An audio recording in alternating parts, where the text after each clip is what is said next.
আসসালামু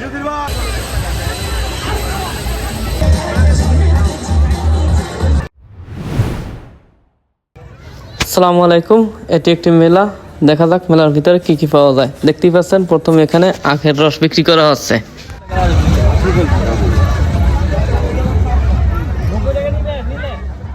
এখানে এগুলো রয়েছে বাচ্চাদের জন্য খেলনার সামগ্রী।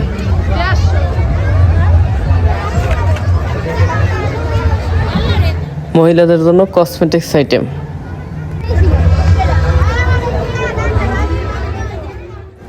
এখানে এটি শরবতের ব্যবস্থা করা হয়েছে এবং পাশাপাশি তিনি ফল দিয়ে এক ধরনের খাবারও বিক্রি করেন। আর এখানেও দেখা যাচ্ছে এটিও শরবতের একটি দোকান। এটা একটি বাচ্চাদের খেলনার দোকান। এখানে বাচ্চাদের খেলনার যাবতীয় আইটেমগুলো রয়েছে, প্লাস্টিকের বিভিন্ন দামের এখানে আছে, এগুলো সবকিছুই পাওয়া যায়।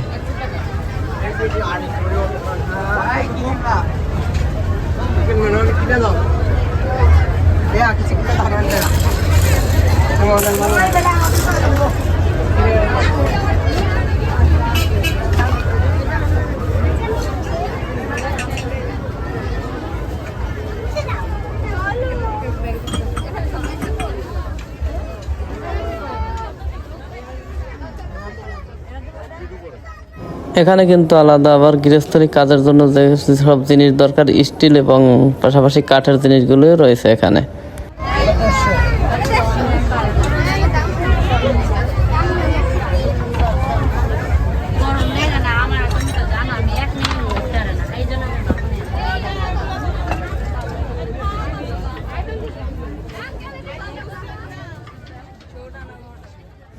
এখানে গড়ি, ওয়ালমেট সহ নানান ধরনের প্লাস্টিকের আসবাবপত্র রয়েছে।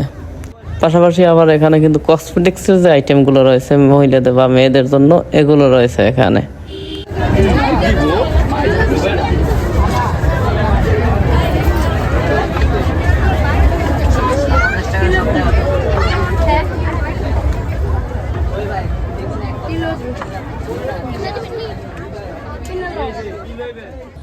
কিন্তু সবচেয়ে বেশি আকর্ষণীয় যেটা মনে হয়েছে আমার কাছে, এখানে যে বিনোদনের ব্যবস্থাটা রয়েছে, শিশু থেকে শুরু করে সব বয়সী মানুষের জন্য এখানে বিনোদনের ব্যবস্থা রয়েছে। এই যে দেখেন এখানে বিমানে চড়তেছে মানুষ।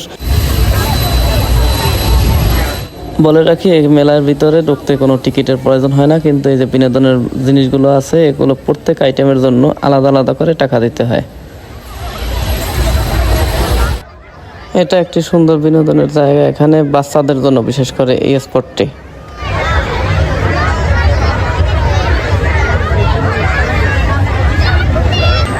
বাচ্চাদের জন্য এখানে নৌকার ব্যবস্থা রয়েছে, বাচ্চারা এখানে নৌকায় চড়ে অনেক মজা করতেছিল।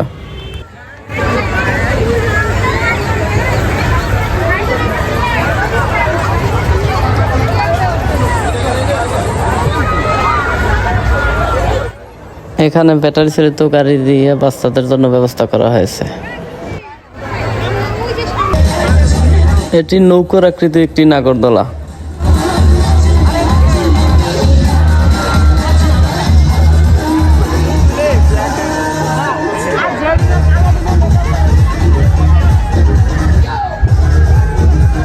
এটি ড্রাগন আকৃতির একটি ট্রেন। এটা আসলে অনেক ভালো, সব বয়সী মানুষের জন্যই, সব বয়সের মানুষ এখানে চলতে পারে।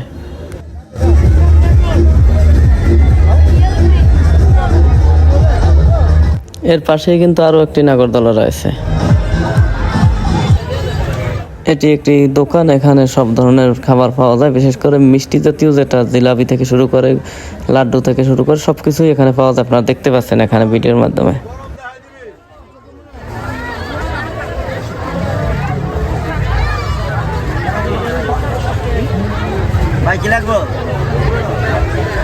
সবশেষে এটা লোকেশনটা আমি জানিয়ে দিই। এটা আসতে হলে ঢাকা চট্টগ্রাম হাইওয়ে রোডের চিটাগাং রোডের আগে মৌচক নামক একটি জায়গা রয়েছে, ওখানে নেমে বললেই হবে 10 পাইপ যাবো। 10 পাইপ নামক জায়গায় এই মেলাটি হয়ে থাকে। মেলার ভিতরে ঢুকতে কোনো টিকিটের প্রয়োজন হয় না। ভালো লাগলে আমার চ্যানেলটি সাবস্ক্রাইব করে আমার পাশে থাকবেন। ধন্যবাদ সবাইকে।